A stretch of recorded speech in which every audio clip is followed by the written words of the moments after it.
Hélène, tu m'as dit ce matin, j'ai quelque chose qui me tient à cœur, assez unique, un centre équestre, mais vraiment unique. Alors évidemment, le vétérinaire s'y intéresse. Alors, je vais te parler de monsieur... Oups, là, voilà. Ouais, voilà. Monsieur, Il y a un devant la monsieur qui était caméra. devant. Ma foi, ça arrive. Eh ben, on est en direct. Hein. Heureusement, les aptésiens sont venus. Et voilà, c'est les délices du direct, Hélène. Tu vas me parler d'un centre Je vais te étonnant. parler de la jeunesse de ce sujet. Ouais. En fait, à la rédaction, quand il y a quelques semaines, on préparait les sujets pour Apt, il y a mon journaliste qui travaille avec moi, Benoît Gauthier, qui m'a dit « Hélène, j'ai trouvé un centre équestre non loin d'Apt qui pratique l'équihomologie. » D'accord. Équihomologie. Je n'avais jamais entendu ce terme-là. Donc je dis, on y va. Ça m'intéresse de découvrir une nouvelle approche du cheval.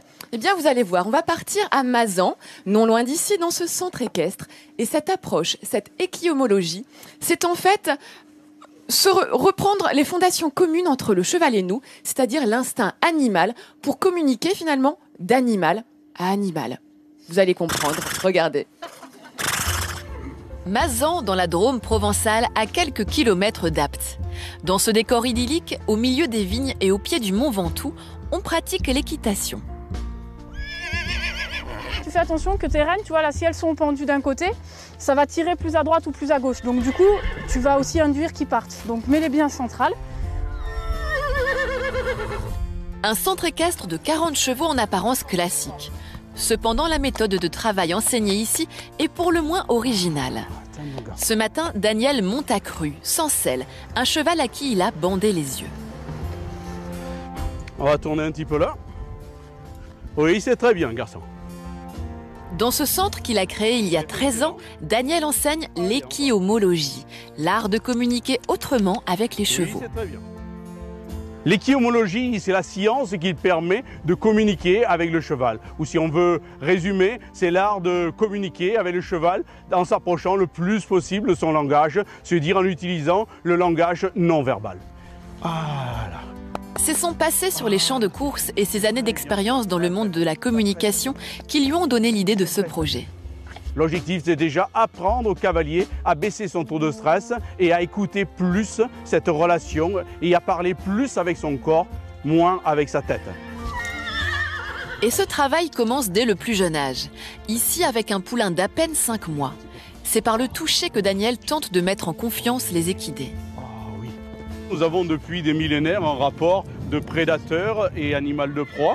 Donc quand le cheval nous voit, généralement il a tendance à nous fuir. Donc en touchant le poulain dès le départ, il nous associe à son monde et lentement nous rentrons dans quelque chose qui devient plus naturel, plus spontané. Et par ce biais-là, il y a un apprivoisement, une confiance et une relation de qualité qui s'établit par ces premiers contacts.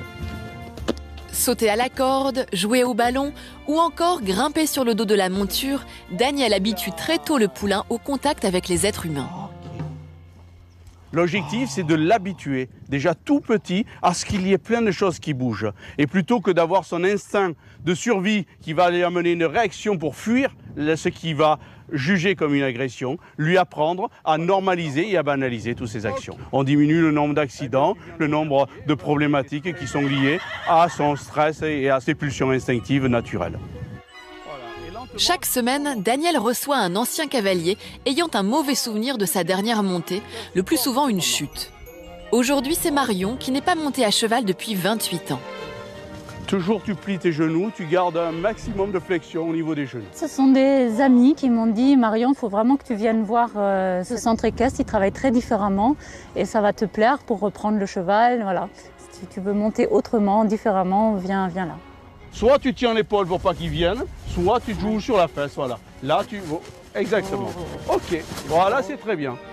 Dans le cas présent, on met le cavalier en situation dans laquelle il n'a plus ses mains pour se rassurer, pour diriger le cheval. Et donc, par ce biais-là, va devoir faire confiance et traduire des messages plus précis. Arriver à trouver l'équilibre en étant détendu. Comme au niveau du tennis, je pourrais dire pour avoir plus de puissance, il faut arriver à relâcher son système nerveux.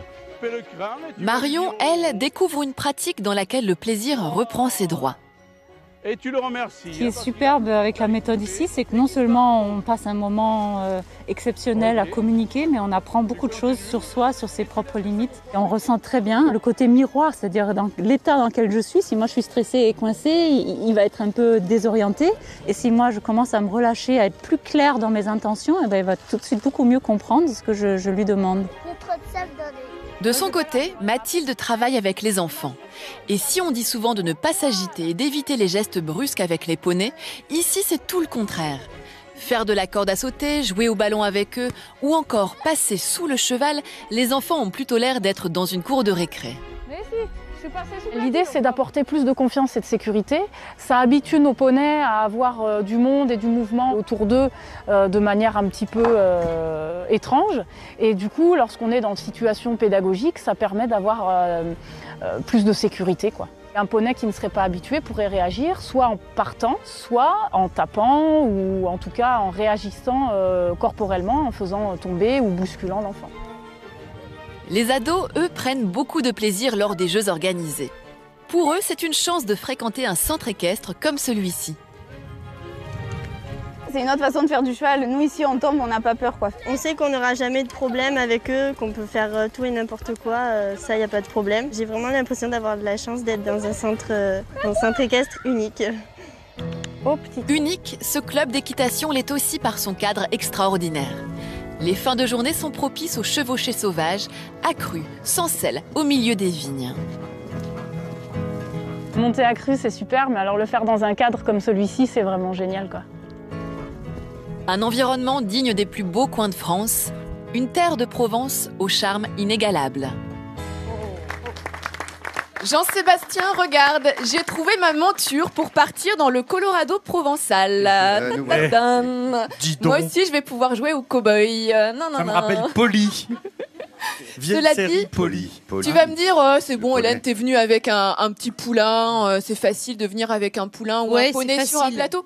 Eh bien non, ce n'est pas si facile que ça. Ce poulain qui s'appelle Dream et que Daniel nous a amené ce matin, on l'a vu dans le sujet, mais c'est assez exceptionnel, voire même incroyable. Ouais, oh là là, hein. tu Il bats baille, hein. mon grand. Hein. 11h27. Il est détendu, il est détendu en tout cas. Vous voyez l'environnement du plateau de télé ici, le bruit, le monde, la foule, le stress un petit peu. Eh bien, c'est exceptionnel d'avoir un poulain qui a à peine 6 mois, comme Dream, qui reste ici et qui est calme.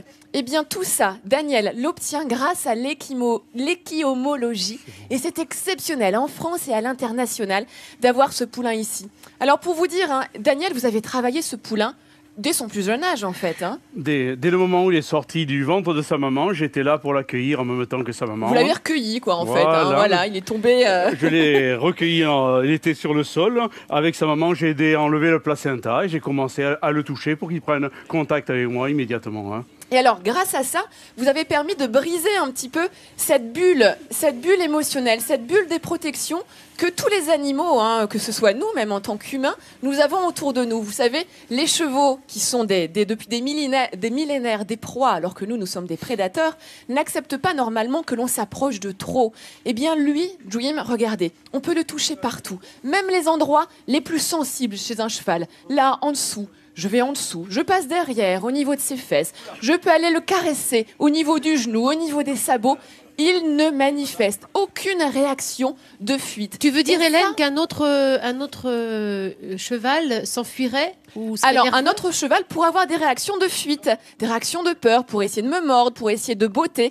Eh bien, lui, vous avez vu, Dream n'a pas bougé d'un poil. Il accepte le contact de partout. Et ça, vous l'avez vraiment obtenu grâce à l'équiomologie.